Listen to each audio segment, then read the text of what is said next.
and welcome once more to Red Gaming Tech. My name is Miles. Today is the 5th of January and I have a video for you, well, that you're going to need your sarcasm detector on because, well, shockingly, a new long-term study has once again refuted the connection between violent media and real-world violence, and also has raised doubts regarding methods of earlier studies with contrary findings. Now, this study, which was newly published and was a study of violence and violent media in the US, published by the psychologist Christopher Ferguson and his team, said that, shockingly, they found no evidence of a link between real-world acts of violence and violent media such as films and video games.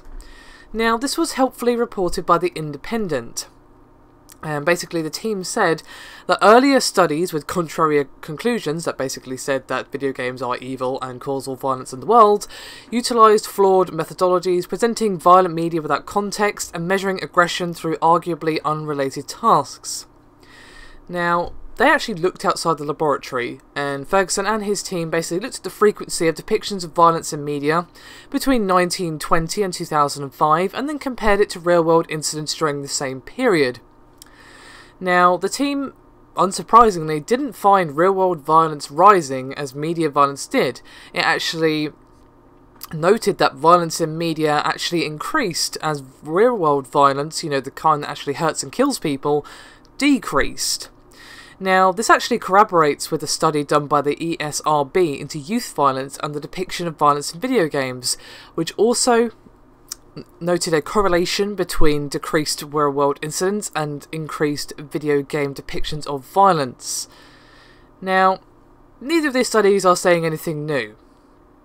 And we've had several people coming out and saying that, look, there has never been a credible study indicating a link between video games and real-world violence, and I think most of us are aware by now that basically video games are just the favourite scapegoat of the moment.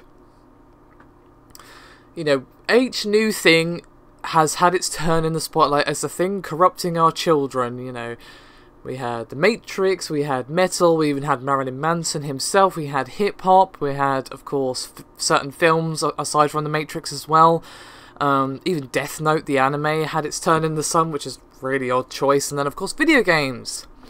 It's a really easy scapegoat because, well, it's a fairly new media and is kind of weird and scary to anyone who didn't grow up with it, or, you know, doesn't have good knowledge of it, or whatever. And some people, of course, attack what they don't understand, and, well, unfortunately, it is the favourite, you know, cause of anything, basically, according to the media, even though, as we all know, there is absolutely no logical link between me picking up a violent game, you know, sitting down and pressing buttons on the controller, to me actually deciding, do you know what would be fun? Actually doing this in real life, because I'm never going to do that.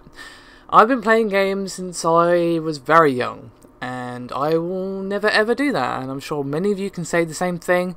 So the more creditable, reputable studies we can get showing that this, you know, cause of violence is just basically made up by the media to distract you from other things, or to basically, you know, make us all feel better that there's some cause that isn't people just fucking up and not raising their children properly or whatever, is basically bollocks. And we all know it, and anyone with a brain knows it, but it's always good to get more studies showing it, because, well, the more we keep saying, look, prove it or shut up, the more they will have to find a new scapegoat to point fingers at, and hopefully they can take it far, far away from any hobbies of ours. So, do let me know what you think, and I'll see you next time.